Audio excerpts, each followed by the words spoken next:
Počúvate podcast Rehole redemptoristov provincie Bratislava Praha.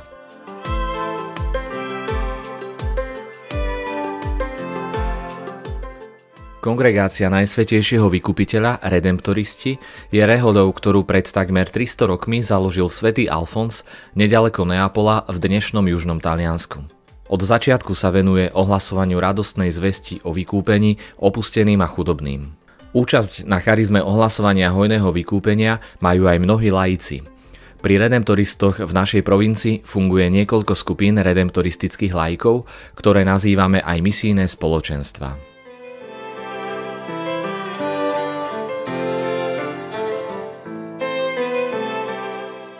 V dnešnej epizóde sa rozprávame s Alžbetou a Martinom Sojakovcami zo spoločenstva Šekina v Banskej Bystrici o tom, ako sa dá spojiť rodinný život a život pracujúcich so službou v misii a ohlasovania Božieho slova.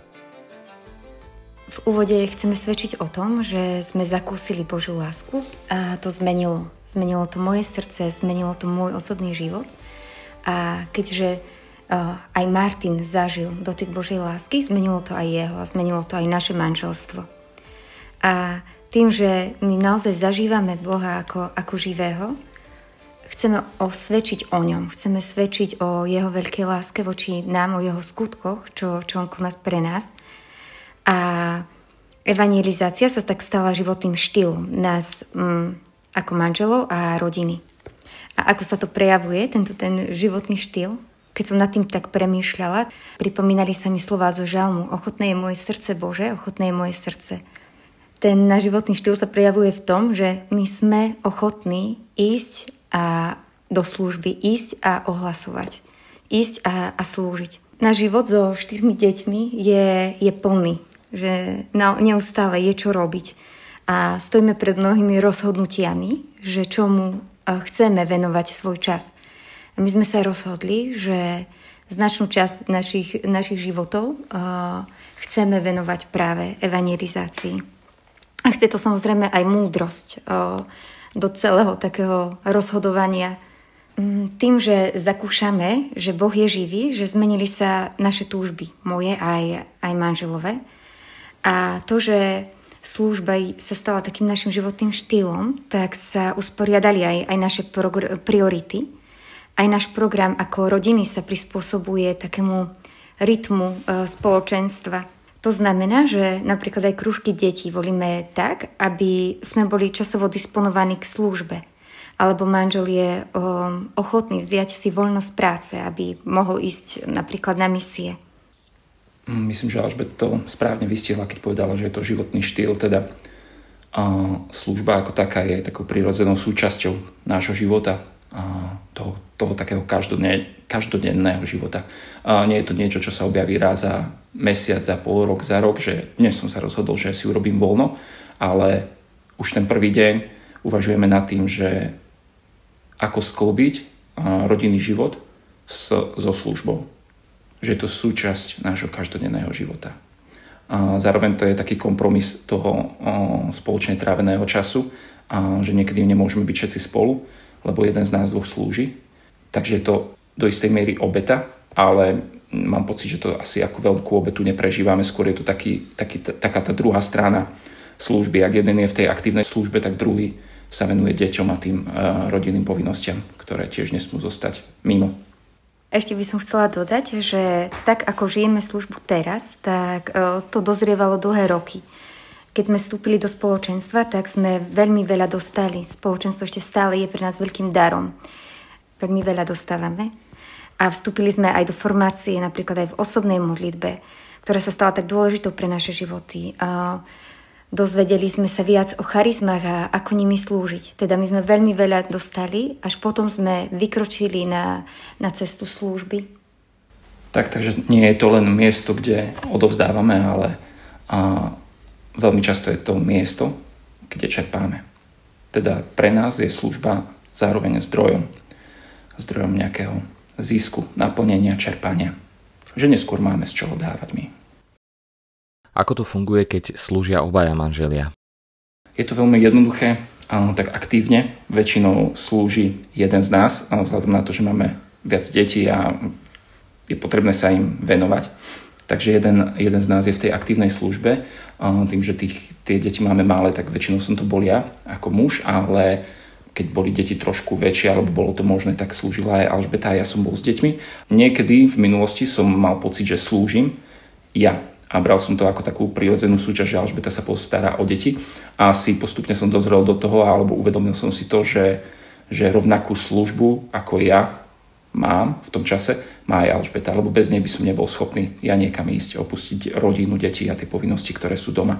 Vlastne aktívne slúži jeden niekde na nejakom mieste, ale v službe ako takej sú obidvaja naraz. Pre nás v manželstve je dôležité, že sa rozprávame o konkrétnych službách, ktoré chceme robiť. Že či ten druhý vôbec dokáže vytvoriť priestor, či vládze byť s deťmi. Pýtame sa aj, ako to vidí ten druhý. Vieme povedať aj jeden druhému nie. A takto aj komunikujeme svoje hranice. A pre mňa, tým, že som mama a mám 4 malé deti, tak boli samozrejme aj počas služby, keď Martin slúžil, boli aj náročné chvíle, keď ja som musela byť s deťmi. Niekedy aj deti boli choré a bolo to náročné, no zároveň som naozaj žila v Božej milosti a vnímala alebo volala som na Pána viac a oveľa viac. Spomínam si, že ale aj na také veľmi pekné chvíle, keď bol napríklad Martin na misiách na Ukrajine, to bolo niekoľko dní.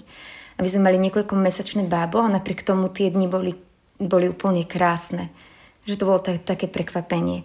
Ale že to je, keď Martin slúži, že to neznamená, že teraz mám úplne najľahšiu časť s deťmi a tak, že všetko je zrazu jednoduché.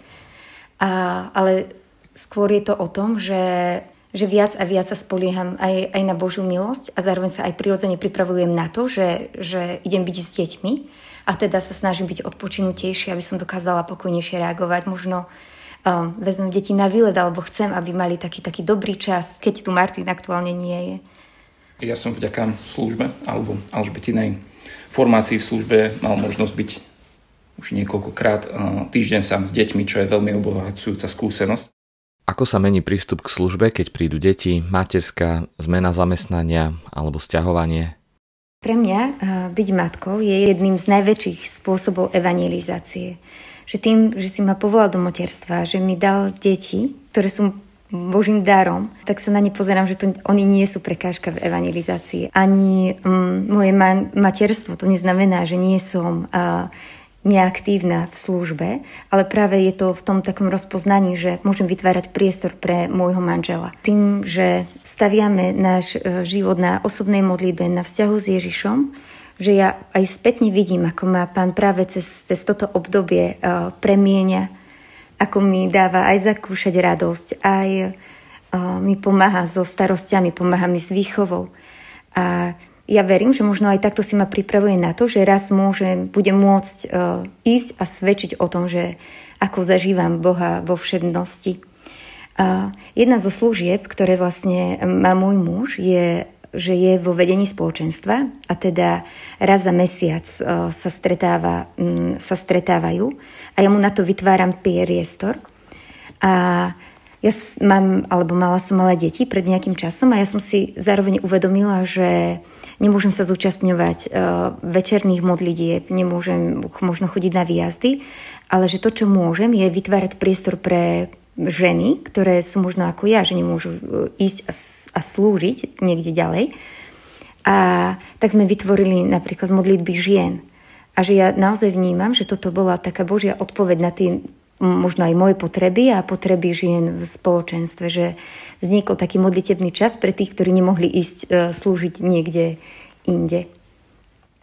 Pre mňa ako muža možno tá zmena s príchodom detí nikdy nebola taká veľká. A možno viac musel dopredu plánovať, čo áno a čo nie, aby som si vytvoril taký dobrý čas pre rodinu, aby som sa dokázal postarať o tie dôležité veci. Ale zároveň nemám pocit, že keď som od rodiny odišiel, že by sme v niečom strádali, že by nám niečo chýbalo. A myslím, že pre mňa je to také zjavné, že Pán sa stará o všetky naše potreby. Ak som aj uprednostil službu pred prácou, alebo rodinou, tak on to vždy doplnil. Či už sa na to pozriem z tej materiálnej stránky, že nám v tejto oblasti nikdy nič nechýbalo, alebo ani vo vzťahu k deťom alebo k manželke, že tie naše vzťahy vždy boli vrúcne a láskavé. Zároveň skrze Alžbetinu službu mám potom taký špecifický čas, ktorý môžem stráviť s deťmi. Ak je ona mimo domu, tak ja mám tú plnosť detí sám pre seba. Ono je to niekedy náročné, alebo vyzerá to tak náročne, ale je zaujímavé, že tie deti sú vtedy veľmi tak príjemne naviazané na mňa a ja si ten čas s nimi užívam. Ja ešte také svedectvo.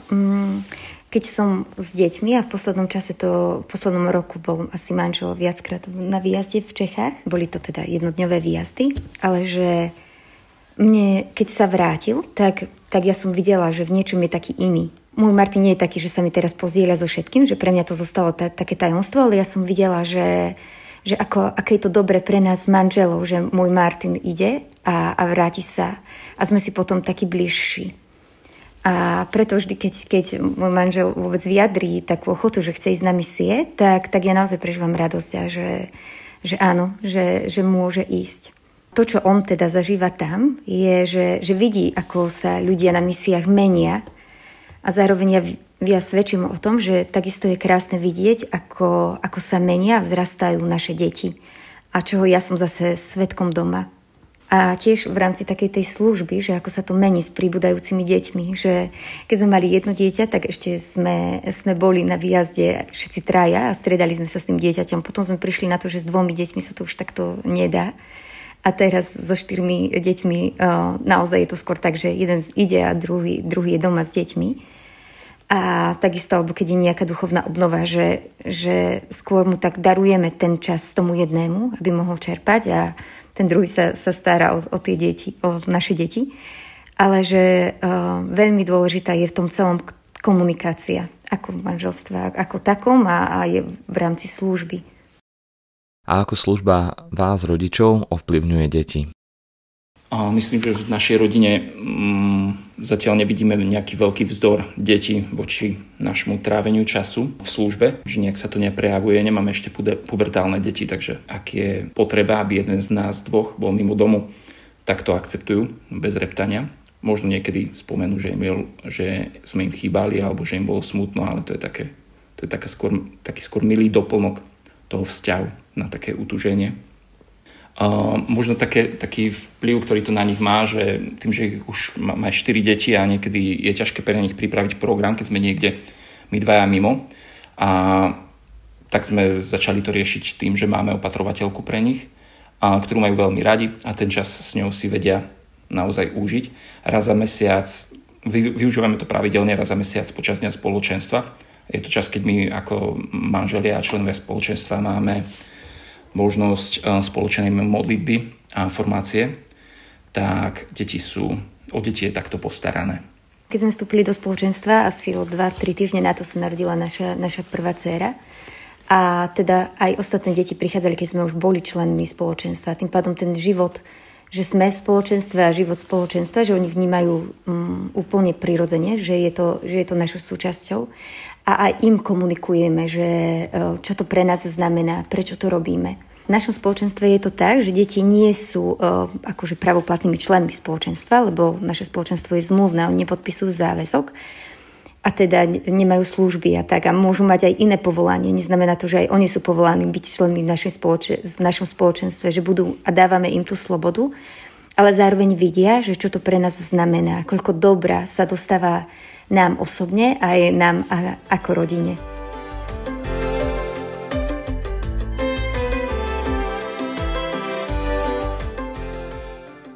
Rozprávali sme sa s Alžbetou a Martinom Sojakovcami zo spoločenstva Šekina. Vypočujte si aj ďalšie časti nášho podcastu, v ktorých sa budeme venovať našim laickým spoločenstvám. Moje meno je Ján Kniez a som členom formačnej komunity redemptoristov v Bratislave.